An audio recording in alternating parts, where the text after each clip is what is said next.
दोस्तों 22 अरब ममालिक का तारीखी एक्शन, भारतीय मुसलमानों के हक में बड़ा फैसला आ गया। अब परेशान होने की जरूरत नहीं। मोहम्मद बिन सलमान अपने 20 दोस्त ममालिक के साथ मदद को आ गए।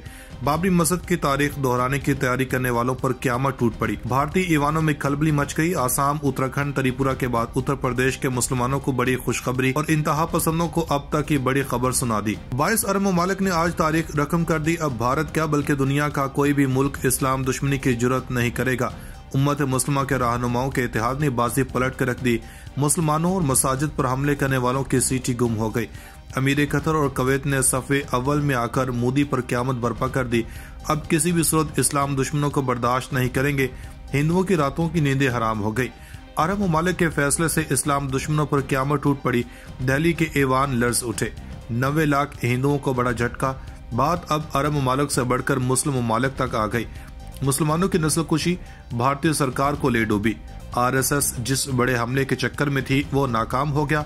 अरब ममालिक ने तेल बंद करने के बाद नरेंद्र मोदी को इसकी औकात याद दिला दी। अब 22 अरब ममालिक भारत में होने वाले नए ड्रामे का बदला कैसे लेने वाले हैं, वीडियो में तफसील से आगे चलकर इसके साथ साथ अरब से शुरू होने वाली तारीखी मुहिम के बारे में बताने के साथ साथ ये भी बताएंगे कि उत्तर प्रदेश में इस टॉपिक का आगाज करने से पहले नए आने वाले दोस्तों से गुजारिश है कि हमारे चैनल को सब्सक्राइब कर लें। हिंदू किस तारीखी मस्जिद पर हमला कर रहे हैं। दोस्तों भारत में बेहुरमती का ऐसा वाक़या पेश आया जिसके बाद 22 अरब ममालिक सख्त तरीन इकदाम कर डाले। दोस्तों भारत में बेहुरमती करने वाले और इनके सरबराह मोदी को अब तक का बड़ा धचका लग गया। दोस्तों एक एक करके भारत की हर रियासत को मैदान जंग बनाने के चक्कर में नरेंद्र मोदी एक ऐसी मुश्किल में फंस गया है जिसने न सिर्फ भारत को बल्कि तमाम अरब ममालिक में हिंदुओं के गिर्द घेरा तंग कर दिया है।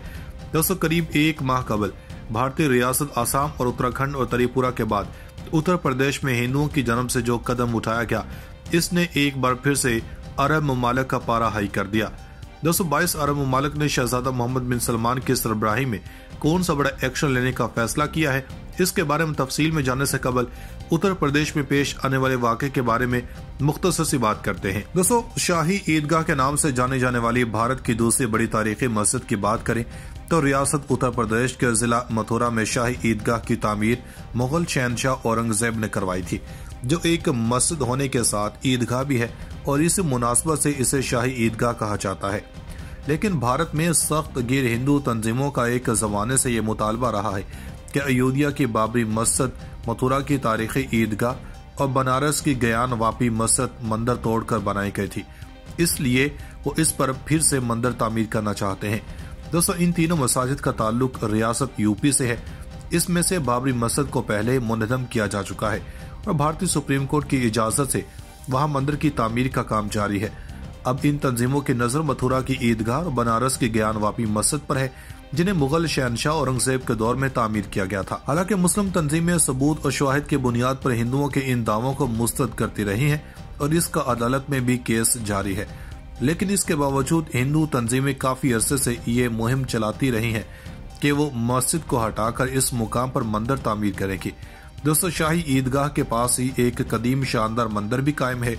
इसके बावजूद हिंदू तंजीमों का इसरार इस बात पर है कि भगवान श्री कृष्ण इस मुकाम पर पैदा हुए थे जहां इस वक्त ईदगाह के गुंबद हैं।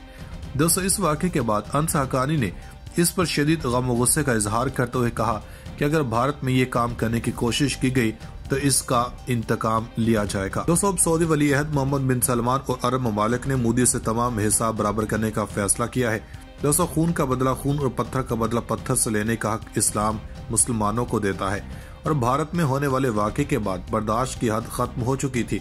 दोस्तों भारत में जो हालात चल रहे हैं इस दौरान ये करना ही एक बेहतरीन ऑप्शन था और 22 अरब ममालिक ने सिफारतकारी और ताल्लुकात से आगे बढ़ते हुए एक बार फिर से तमाम मंदिरों और बुतखानों को बंद करने के हुक्म के बाद त्रिपुरा में दोबारा मसाजिद बनाने का हुक्म जारी किया। दोस्तों भारत में होने वाले वाक़े के बाद तमाम इस्लामी ममालिक ने शदीद गम और गुस्से का इजहार किया है और इस हवाले से कुवैत ने एक हुक्म जारी किया है कि इन ममालिक में भी पंडितों को गिरफ्तार किया जाए और यहाँ का सबसे बड़ा मंदिर भी नामालूम मुद्दत तक बंद कर दिया है। दोस्तों इससे कबल किसी भी इस्लामी ममालिक में ऐसे इकदाम नहीं देखने को मिले, लेकिन कुवैत ने आज तारीख रकम कर दी है। दोस्तों इस फैसले से इस्लाम और मुस्लिम दुश्मनों को इनकी औकात याद दिला दी है और यहाँ की हुकूमत ने मुस्लिम दुश्मन भारत पर क़यामत ढा दी है और इसको ये एहसास दिलाया है कि अगर किसी दूसरे मजहब के लोगों या इसके मुकद्दस मुकामात को शहीद किया जाए तो इसका अंजाम क्या होता है। दोस्तों ये बात काबिल जिक्र है कि सऊदी अरब भारत का एक अहम तजारती शराकतदार और भारत की एनर्जी सिक्योरिटी शोबे का अहम सतून भी है।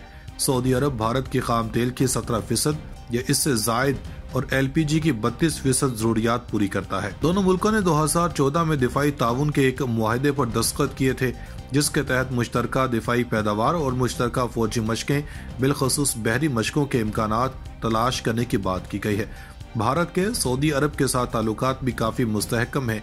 भारत और मुत्तहिदा अरब अमारात ने नवंबर 2020 में एक मुआहदे पर दस्तखत किए हैं, जिसके तहत दोनों मुल्कों के दरमियान सरमायाकारी में सहूलत फराहम करने और इक्तसादी ताल्लुकात को मुस्तहकम करने के रास्ते तलाश किए जाएंगे।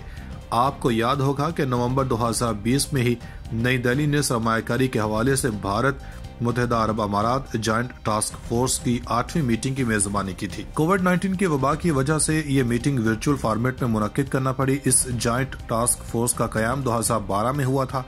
आपको बताते जाएं कि अरब ममालिक में रहने वाले 90 लाख भारतीय तारिकीन वतन की बहुत बड़ी अक्सरियत इन्हीं दो मुल्कों में रहती है और भारत ने हालिया बरसों में इन मुल्कों के साथ अपने ताल्लुकात को वुसअत देने के लिए मुतअद्दिद इकदाम किए हैं। इनके दरमियान दिफाई और सिक्योरिटी ताउन बिलखसूस इंसदाद दहशतगर्दी के सिलसिले में बाहमी ताउन में ड्रामाई इजाफा हुआ है और इसको ये एहसास दिलाया है कि अगर किसी दूसरे मजहब के लोगों या इसके मुकद्दस मुकामात को शहीद किया जाए तो इसका अंजाम क्या होता है। दोस्तों ये बात काबिल जिक्र है कि सऊदी अरब भारत का एक अहम तजारती शराकतदार और भारत की एनर्जी सिक्योरिटी शोबे का अहम सतून भी है। सऊदी अरब भारत की खाम तेल की 17% या इससे जायद और LPG की 32% जरूरियात पूरी करता है। दोनों मुल्कों ने 2014 में दिफाई ताउन के एक मुआहदे पर दस्तखत किए थे, जिसके तहत मुश्तरका दिफाई पैदावार और मुश्तरका फौजी मशकें बिलखसूस बहरी मशकों के इम्कानात तलाश करने की बात की गई है। भारत के सऊदी अरब के साथ ताल्लुकात भी काफी मुस्तहकम है। भारत और मुत्तहिदा अरब अमारात ने नवंबर 2020 में एक मुआहदे पर दस्तखत किए हैं, जिसके तहत दोनों मुल्कों के दरमियान सरमायाकारी में सहूलत फराहम करने और इक्तसादी ताल्लुकात को मुस्तहकम करने के रास्ते तलाश किए जाएंगे। आपको याद होगा कि नवंबर 2020 में ही नई दिल्ली ने सरमायाकारी के हवाले से भारत मुत्तहिदा अरब अमारात जॉइंट टास्क फोर्स की 8वीं मीटिंग की मेजबानी की थी। कोविड-19 की वबा की वजह से ये मीटिंग वर्चुअल फॉर्मेट में मुनक्किद करना पड़ी। इस जॉइंट टास्क फोर्स का कयाम 2012 में हुआ था। आपको बताते जाएं कि अरब ममालिक में रहने वाले 90 लाख भारतीय तारिकीन वतन की बहुत बड़ी अक्सरियत इन्हीं दो मुल्कों में रहती है और भारत ने हालिया बरसों में इन मुल्कों के साथ अपने ताल्लुकात को वुसअत देने के लिए मुतअद्दिद इकदाम किए हैं। इनके दरमियान दिफाई और सिक्योरिटी ताउन बिलखसूस इंसदाद दहशतगर्दी के सिलसिले में बाहमी ताउन में ड्रामाई इजाफा हुआ है। नाज़रीन, मज़ीद ऐसी वीडियोस देखने के लिए हमारा YouTube चैनल सब्सक्राइब कर लें।